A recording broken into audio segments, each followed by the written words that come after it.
In this video, I wanted to share with you 5 lessons I learned from competing for the past 5 years at the CrossFit Games. Starting in 2018, it was my first year qualifying for the CrossFit Games, and what I knew was that every year at the Games, we swam, and we swam in open water. And that was just something I'd never ever done before. So I practiced lots of swimming in the swimming pool, felt very comfortable swimming, confidence level super high. And I went to this event in Colorado called the Stroke and Stride. It's at Boulder Reservoir, and it's for triathletes to practice long open water swims into a run. And I was super excited to do this 750 meter loop in the lake. This just is gonna be so much fun. Got in the water, I've got my chip on my leg, 3, 2, 1, go, the horn goes, and I start swimming, and immediately I'm like, oh, I can't breathe. Oh, that's weird, I can't breathe. And there's probably 50 people in the water. This isn't like a huge event, but 50 people, there's a lot of commotion going on. I can't breathe, I start treading water. Okay, just calm down.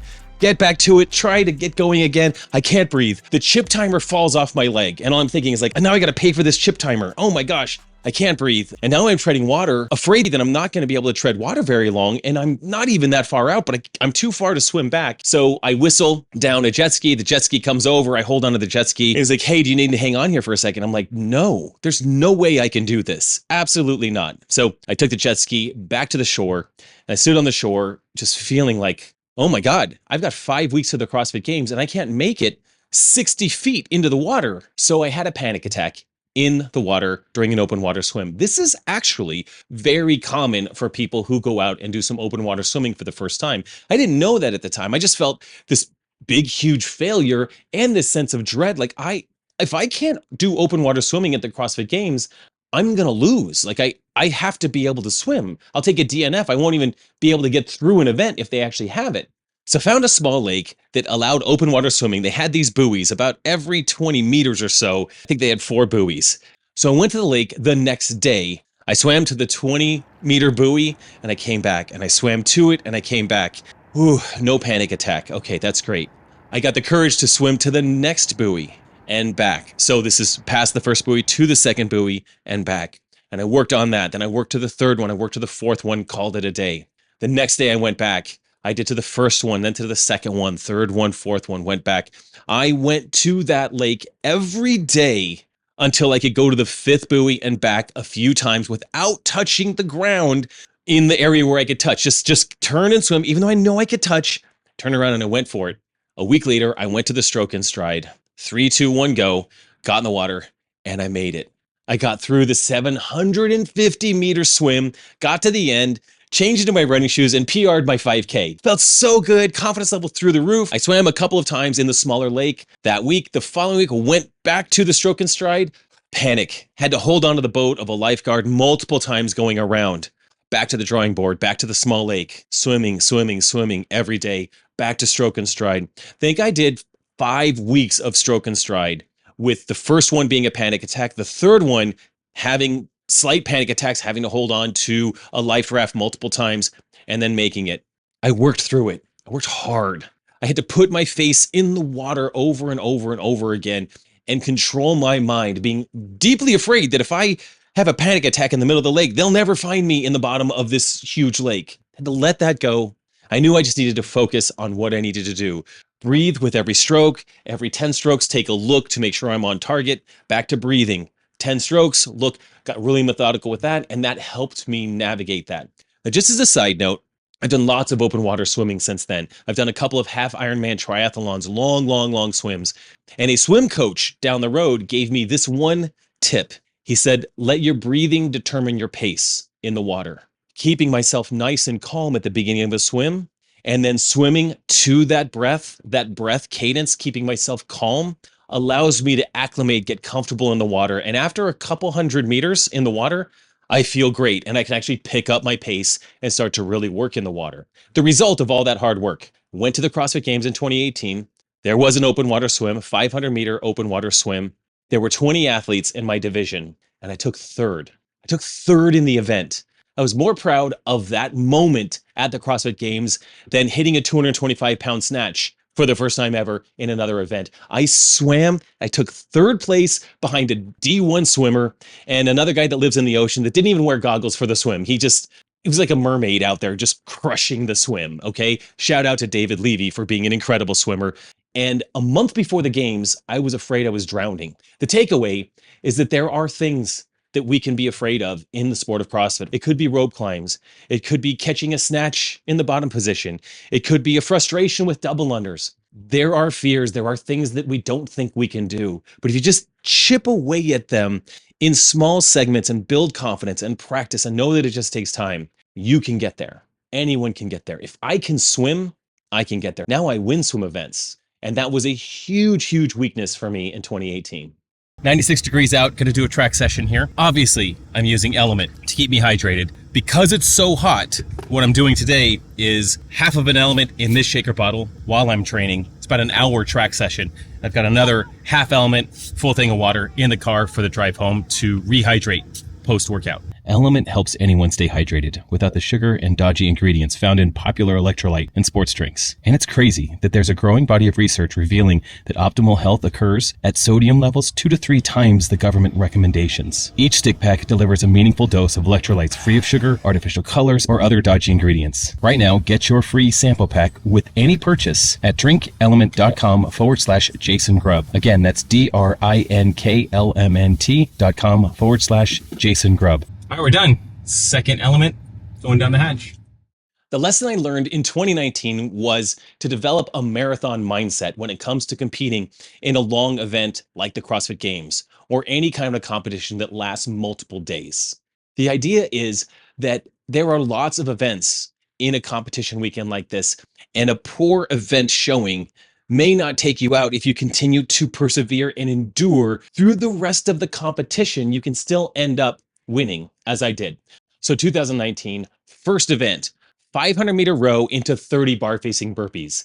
This is one of those workouts where you set yourself on fire and just go. And I wasn't really a great rower back then, but I wasn't terrible. So I get off the rower, I get to the burpees, and I am going ham on these burpees. And what you're trying to do is make sure you meet the standards on burpees while going as absolutely fast as possible. And on burpee number 21, I trip on the bar. And if you trip on the bar, you have to repeat that rep. So I repeat the rep and I do another one. So then I get through 30 reps and I cross the finish line. My judge is like, hey, you did 2 extra reps. So I don't know how that happened, but I got 8th place out of 10 spots. This was a year where there were only 10 athletes that qualified for the CrossFit Games. I'm 8th in the first event. I remember feeling defeated. This is my second time at the games. I really want to do well.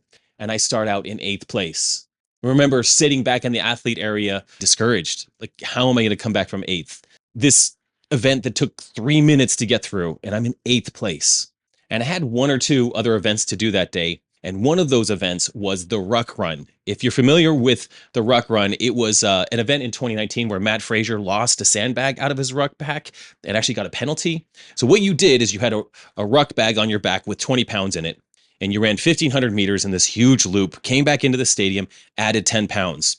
Another lap, added 10 pounds, another lap, added 10 pounds. You ended up with 50 pounds in your backpack. I was racing with 2 other competitors, Kane Hayes and Nuno Costa.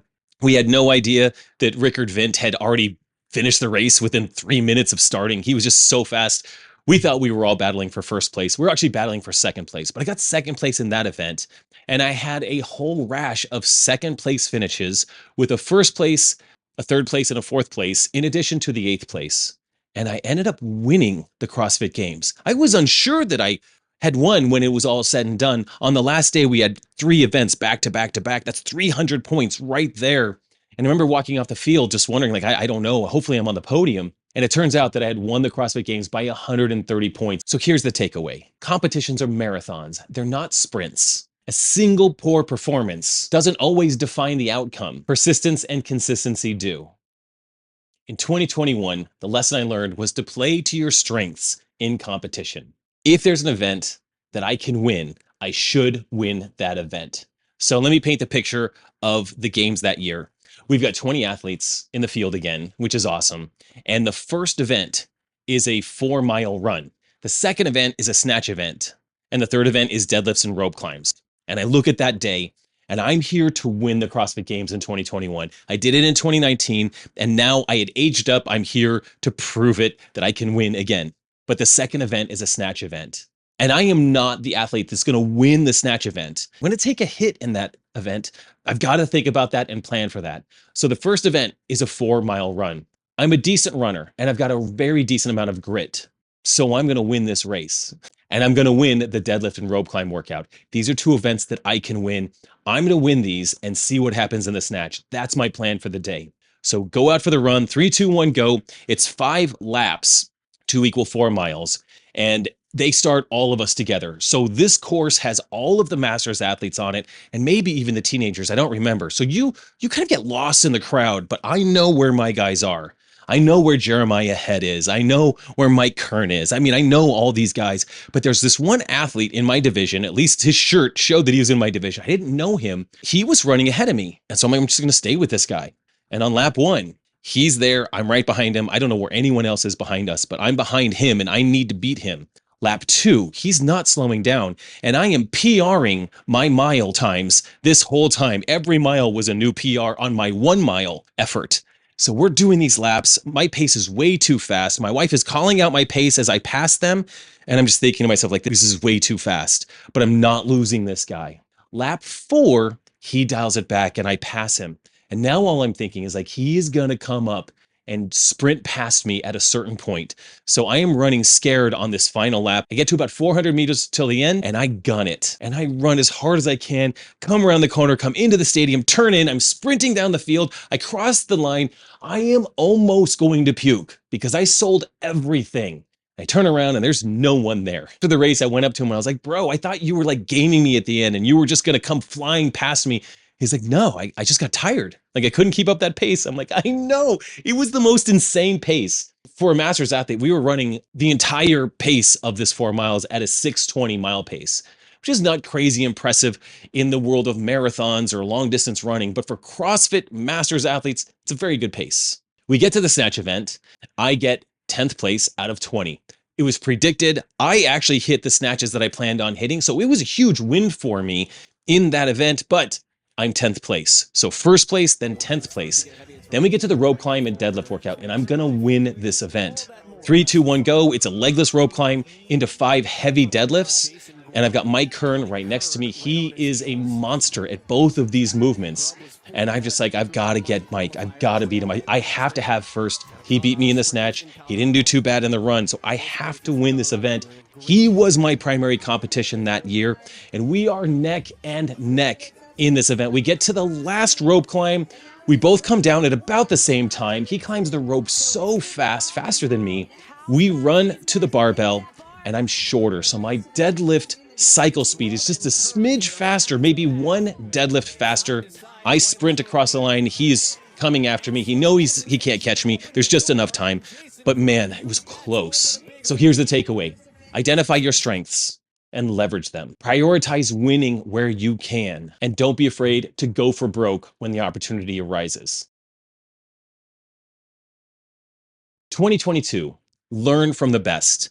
And I want to give a shout out to my friend and my co-host in my podcast, Masters in Motion, Rick Stevenson. He placed second at the CrossFit Games in 2022. And this was something I learned from him out there. I really learned in being part of the games with him. He went just before me in most of the events that year. And as he would come off the field, I would be able to chat with him about how was it? What did you learn while you were out there? And then I would go out there and execute. And you learn this at the games. I actually did this in 2019. I talked to a teenager as he was coming off the field and I was going on the field of play. And he was like, dude, take a water bottle out there. So when you go on this last run, you want to dump some water on your head? It's a lifesaver. And I did. And it was a lifesaver. There's little things you can learn from someone, particularly outside of your age group, where you're not competing directly with them. Now you're strategizing with them. In this event in 2022, you started with 20 ring muscle ups for my age group, 15 ring muscle ups for Rick's age group, and then you did this short sprint and some snatching and then a short sprint and then rowing and a short sprint. On the ring muscle ups, if you could do really well on the ring muscle ups, you could set yourself apart and be well ahead for the rest of the event. And that's what I intended to do.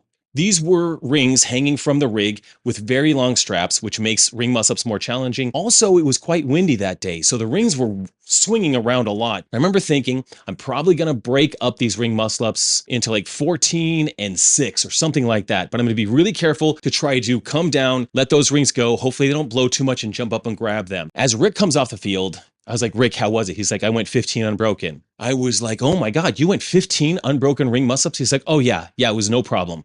And I remember thinking like, oh my gosh, okay, well, I know I can do 20 ring muscle ups. Hadn't even thought of going unbroken. Maybe I should go unbroken. Okay, I think I'm going to try to go unbroken. And I was the only athlete in my division to go unbroken on the ring muscle ups. I saw other athletes that came down struggled with the rings blowing in the wind when they came down. It was a laydown, but it was a huge gamble for sure. 20 ring muscle ups on long straps, very challenging. I could not have done 21, but I did do 20.